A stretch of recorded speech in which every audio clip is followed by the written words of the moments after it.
Currency, Part 3 of 3.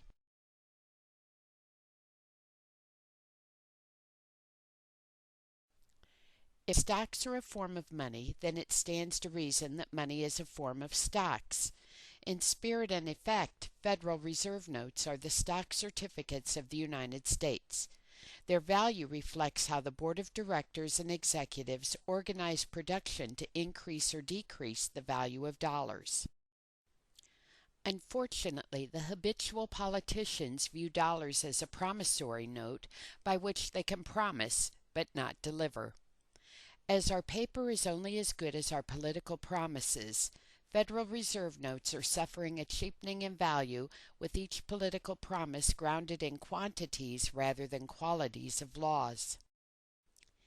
Yes, laws are a form of currency. The word currency comes from what is your time currently worth. If lawmakers encourage play over work, which they do, our current time will be worth less and less. As such, play laws are an inflationary form of currency that cheapens our time. Yes, laws are a form of currency. Lobbyists know this. They know that to get rich, one buys a business, buys a politician, buys an economist, and then buys a law. At the state level in 1990, the entry fee to buy a law was $5,000, with a 1,000 to 1 return on your corrupting the legal public lawmaking for private greed. At the federal level, the entry fee was $50,000, with a 2,500 to 1 theft ratio. Why doesn't America work anymore? Because the politicians legislate games and gambling instead of work and worth. Ignorance is bliss until the politicians' ignorance costs you your health care, retirement, job, home, and food. Americans are learning that all play and no politics makes Jack and Jill desperate, destitute, and dead. The vast majority of Americans chase the dream of something for nothing like a dog chasing its tail, like Sisyphus eternally going nowhere. If politicians were required to liquidate and convert all their assets into the national stock of the United States, dollars, we would have economic stability with good retirements, health care, and education. Why? Because politicians would not be trying to get wealthy through the latest paper playing of economists. Why?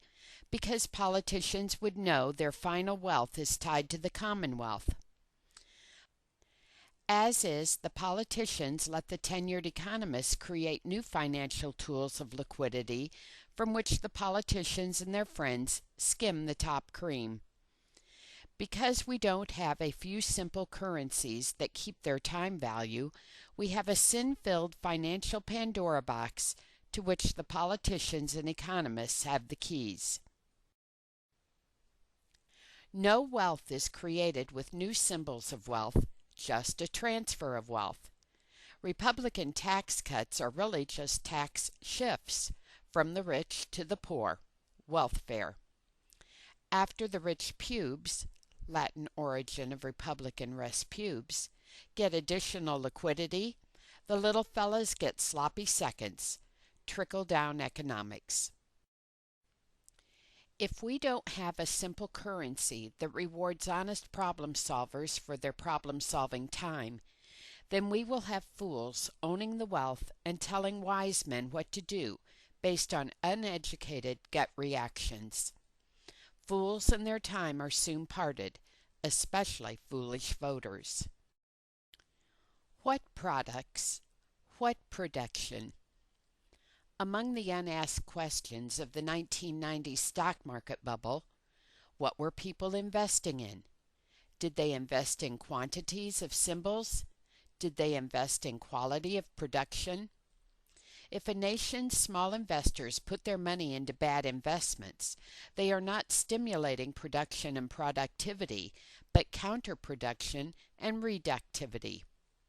If we as a people put our time and money into wants over needs for life, we should not be surprised when there are shortages and inflation of basic goods and services, food, health care, education, and safety. What products? What production?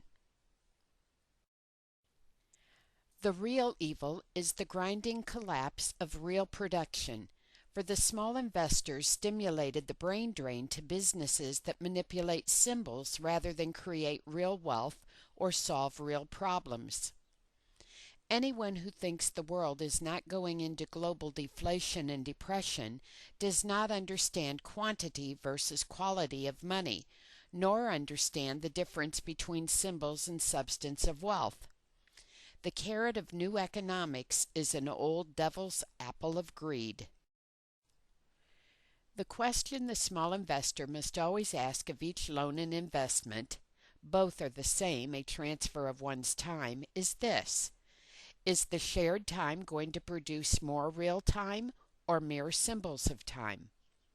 The question the small investor must always ask: what product? What production? Worse than losing your saved up time, savings, is unemployment generated by one's own loans or investments, losing your ability to convert clock time into the quality time, food, shelter, and security. In economics, Gresham's law says bad money drives out good money. An example would be a king who ordered all future gold coins to be half copper. The old gold coins would disappear as people knew that they were worth 2 new coins. The half gold, bad money would drive out of circulation the good, all gold coins. Another way of saying this is that funny money causes serious and honest money to disappear. A fuller way of stating Gresham's law timistically is: any product or person that has more time than it is worth will destroy similar, better products. Another way of viewing this is the existential definition of cancer. Anything that consumes more time than it produces is a cancer to the system of which it is a subpart, eventually destroying itself by destroying its supporting system. This restatement of Gresham's law applies to all levels and entities on the periodic table of existence: inflation, stock market, flattery, politicians, and, of course, economists. We need productive monetarism. Given the timistic refutation of and justified anger toward monetarism, global usury, it might seem strange to propose productive monetarism. Quite the contrary. The issue central to currency is the relation of symbols to substance, timism yin-yang. This is also the issue of quantity versus quality of money, jobs, and production. Variations of this theme are found in cliches. Of course we are busy, but what are we busy at? Productive monetarism focuses on the time value of our busy time. Are we creating or wasting time with each clock hour? If we are wasting time, then we have worthless currency. If the money and activity creates or saves time for humanity, then it is productive work, that is, quality work.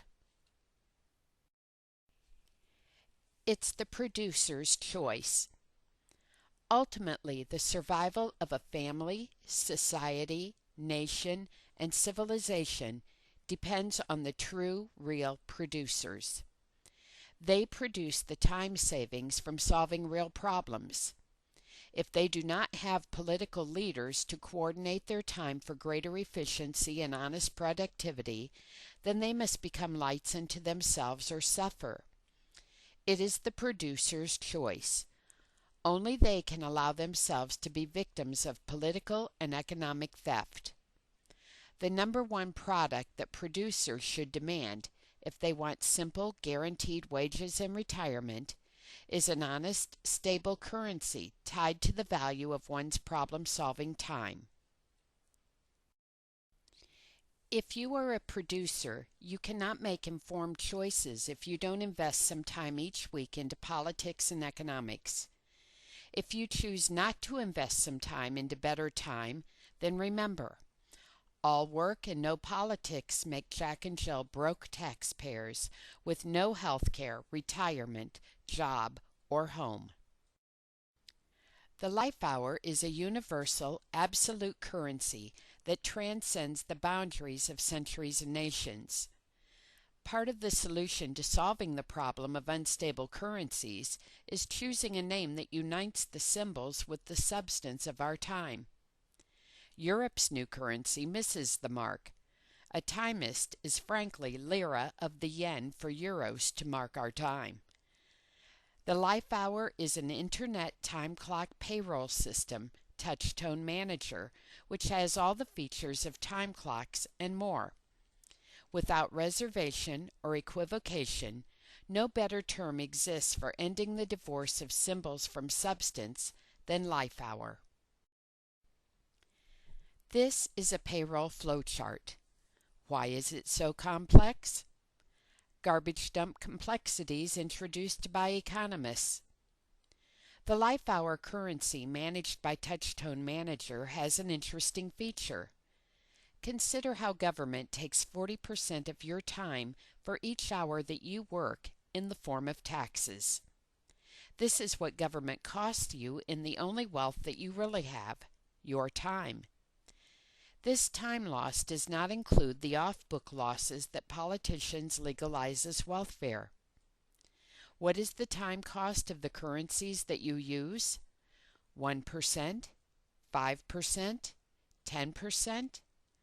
Wouldn't it be nice to have a currency that costs less than zero for each hour that you use it? That is, a currency that creates currency as it is created. The only analogous situation is the feeding of the masses at the Sermon on the Mount. Verily, there is more to timeism than you realize. While American currency has had "In God We Trust" since Abraham Lincoln authorized greenbacks to help finance the Civil War, the producers cannot rely on God to guarantee a currency's value suffering politicians' promises. The value of both the symbols and substance of our time is held hostage to the promises of politicians, whose only concern is re-election. If producers are to have stable currency, they must be committed to a currency that is a social and economic contract. In ourselves we pledge and trust honest pay for honest work. If producers are to have stable currency, first they need to keep God in church, to wit, render unto Caesar that which is Caesar's, and unto God that which is God's. Americans need to look at all the countries that have married religion to the state: Afghanistan, Iran, Saudi Arabia, etc. Another way of viewing this is the existential definition of cancer. Anything that consumes more time than it produces is a cancer to the system of which it is a subpart, eventually destroying itself by destroying its supporting system. This restatement of Gresham's law applies to all levels and entities on the periodic table of existence: inflation, stock market, flattery, politicians, and of course, economists.